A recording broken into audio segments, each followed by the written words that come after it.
আসসালামু আলাইকুম। আজকে একটা বড় লাইনের টিউটোরিয়াল দেখাবো। আর যেহেতু আমি রাতে বসেই কাজ করি, সেজন্য একটু মাঝে মাঝে ছায়া পড়ে অন্ধকার হয়ে যায়।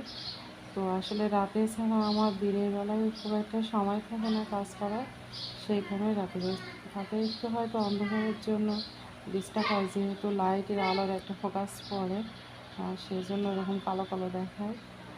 তো যাই হোক, আজকে এই যেটা টিউটোরিয়াল দেখাবো এটা একটু ভিন্ন আঙ্গিকে।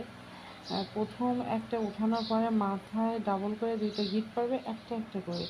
একটা উঠিয়ে যাওয়ার পরে পরে ফিরে এসে ওই সুতার ভিতর দিয়ে যে আরেকটা গিট পড়ে, তারই পরে একটা সেলাই হয়ে গেলে যে খোপ থাকে, ওই খোপের ভিতর থেকে আবার আর একটা সেলাই উঠিয়ে নিয়ে তারপর ওইখানে আবার হচ্ছে ব্যাক করে সে আবার গিট দিয়ে এরকমভাবে একটা একটা।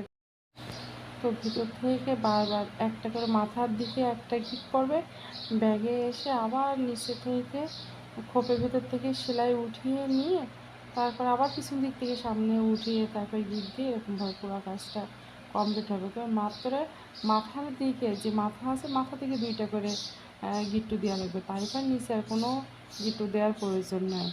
এখানে যদি কেউ মনে করে গিট্টু দেবো, তবে হয়, কিন্তু এখানে আর প্রয়োজন হয় না গিট দেওয়ার।